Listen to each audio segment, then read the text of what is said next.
In 2013, we were introduced to the Kalos region, Mega Evolutions, and for the first time ever, character customization. Now, here we are in 2025, revisiting the Kalos region, going back to Lumiose City, Mega Evolutions, and hey, even more character customization, which got me thinking, we haven't really seen a lot of anything really when it comes to character customization. So I figured today we talk a little bit about that. So let's take it back to 2013, right? The Nintendo 3DS is here. We got X and Y, and the gaming world of Pokemon changed forever. In the mainline titles before this, we just picked whether we were going to be male or female with their current design. But in X and Y, we got to choose anything from skin tone to hair color. I mean, even the style of clothes that the trainer wore from the different boutiques across the Kalos region. And from hats to shoes, X and Y gave players a taste of freedom, letting us craft the trainer that felt unique to us. I mean, let's be real. You know, you spent a lot of hours mixing and matching outfits for the first time. It was like, bro, this is insane. Like, I can make my trainer feel like me, and it can just be however I wanted. But it wasn't just about the clothes. You could visit that Clips place in Lumiose City. You could change your hair color. You could change your style. Female trainers could even like tweak their bangs a little bit.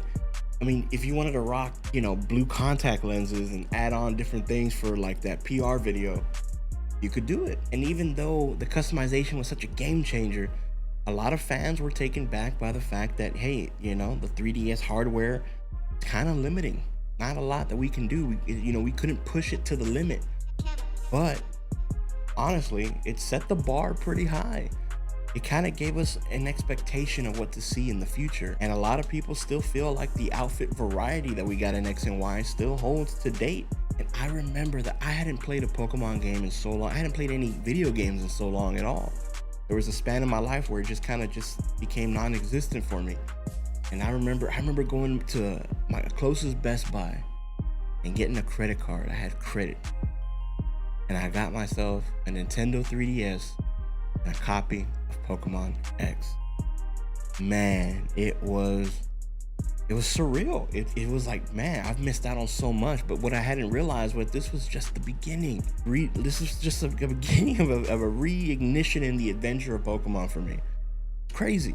Fast forward 3 years later, and now we have Pokemon Sun and Moon. And I remember on my old YouTube channel, I remember covering trailers and all that. I didn't have any equipment. It was crazy, but I was so excited. I was like, that one thing that got me hyped was like Alolan Raichu, right? That was crazy. But Sun and Moon brought a customization to the Alola region. Also, it was the next step in that specific category. Now, while it kept the core ideas of X and Y, like changing the clothes and the hair salons and all that, the options felt a bit limited. Alola had this tropical island vibe, which meant a lot of bright colors, a lot of beach outfits kind of thing. And fans noticed that it just didn't have the depth that X and Y did. I mean, of course, you're on an island, you know, a lot of things are going to be a little bit more repetitious. The only thing you can really do is change, you know, the way they look. And maybe they just weren't as focused on that. I mean, you could still change the eye color, you could do the contact lenses, and for female trainers, you could do like the lip color and all that. But fans felt that it just did not match the depth of X and Y. The focus shifted a bit more towards the story and the mechanics, and then, you know, all that other stuff that came with, you know, the Z moves and all that. But customization still made sure that it was a part of it, even though it wasn't as in depth. 3 more years later, we went to one of the most colorful, vibrant, and more beautiful Pokemon games to date in the Galar region with Pokemon Sword and Shield. Now, there's a lot of gripe, I understand. Sword and Shield had its ups and downs, the legendaries to the open world, all that other stuff, right? But it was a step in the right direction. However, the customization got a big upgrade compared to Sun and Moon. You had a wide variety of hairstyles, skin tones, and clothing that were just inspired by British fashion. From the punk jackets to the sporty outfits and uniforms, Galar's boutiques offered a very solid variety. And one of the coolest things was we had uniforms, right? We had outfits, I guess the right term would be uniforms. We had like a fighting one, we had fire based off the elements. You know, we had a ghost one, a poison, dragon. It was very interesting. It added a little bit different flair to it, and I liked it. but the customization definitely took a turn in the right direction. You could even change up your look and go with, you know, a Rotom bike outfit when you rode. I mean, you got a whole new biker outfit. You know, it was kind of nerdy, but hey, it is what it was. But again, just like anything else, you can't please everybody, because a lot of fans still felt that X and Y had just a bigger level of diversity when it came to clothing. The focus on facial customization, like the eye shapes and the makeup, started to grow, setting the stage for future games, which was great. Now we could continue to talk about Sword and Shield, but 2022 Legends Arceus came out, and that offered a different kind of character customization. You had more feudal Japan looking style clothes. You could wear the kimonos, the festival tops, the snow gear. You know, you had all these different kinds of things. My favorite by far was the ninja stuff. I love that. You know, it just, if they had something with a hood, that would have been crazy. I love the character customization in Legends Arceus.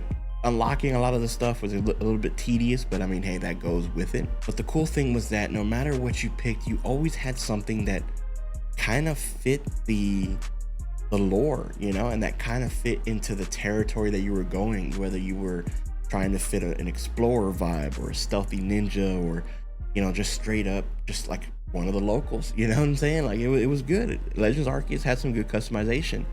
It was a different vibe, and they showed that character customization could evolve with the game's setting. And honestly, I think the fans were very receptive to the way Legends Arceus handled not only the story, the gameplay, the mechanics, especially for it being the first Legends title.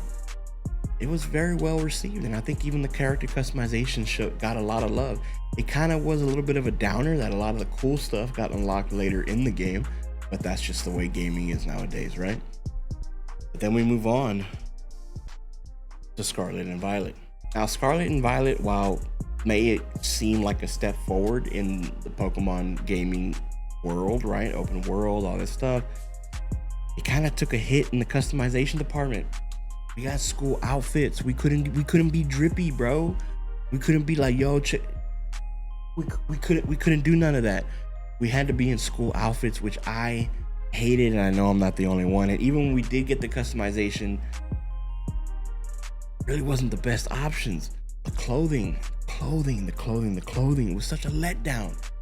School uniforms, you had like 4 school uniforms, and then like in the post or like the DLC you got more, right? It was like pay to get more drip. Like, come on, man. But I get it, right? The narrative is that you're a student at the academy, but again, it doesn't match up to X and Y. Alola, it doesn't match up to Sword and Shield. I mean, come on. The customization was horrendous. And even when you did, you got different bags, different gloves, different shoes. Some of the shoes were kind of fire, I ain't gonna lie. Some of them shoes were heat. But overall customization really took a big hit in Scarlet and Violet. Then the teal mask added a festival outfit, but it wasn't enough. Then we got the Blueberry Academy, and that was basically another uniform. To this day, I just rock the black and gold one you get from that one guy at the Blueberry Academy. But now we're here, 2025. About to go on another Legends journey, back to Kalos, back to the home of Pokemon character customization. What a better place to revamp it once again. Think about it. Let's talk about Legends Z-A for a second. Since X and Y was the one that introduced customization, I feel like us going back to Kalos should really be a focal point. It's gotta be, you know, there's gotta be things. Now, there's some things I wanted to talk about regarding customization in Kalos. Now, the trailer hints at a more futuristic setting, but it also blends classic Paris vibes, you know, with a little bit of the high-tech stuff once in a while. But we could see a mix of timeless French fashion and bold styles. Maybe even upgraded versions of X and Y's iconic outfits. What if those come back?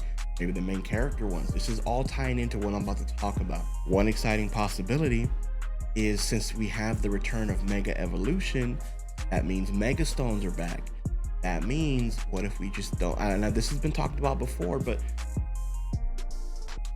we could have more than just the bracelet. You know, we could have maybe like a necklace, we could have a watch, you know, maybe a ring, I don't know. But I think that would be awesome to have that different kind of customization for your Mega Stone and the Mega Evolutions, because it's such a big focus point there in Kalos. Now think about it. We've seen the Switch 2 comparison the FPS, right? We know it's going to perform a lot better on the Switch too. It's going to be targeted for that, and the improved hardware could support more details in the clothing, right? Maybe not so much the face, because there's not really a lot of detail in the face, right?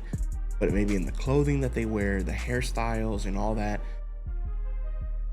What if our Pokemon get outfits too? Like, you know, like Let's Go Pikachu and Eevee, right? What if we could have like a little thing for our starter Pokemon? Like that would be so cool, right? Imagine having like a little hat for your Totodile or a little jacket for your Chikorita. Like, come on, like, you know what I'm saying? Like that would be sick.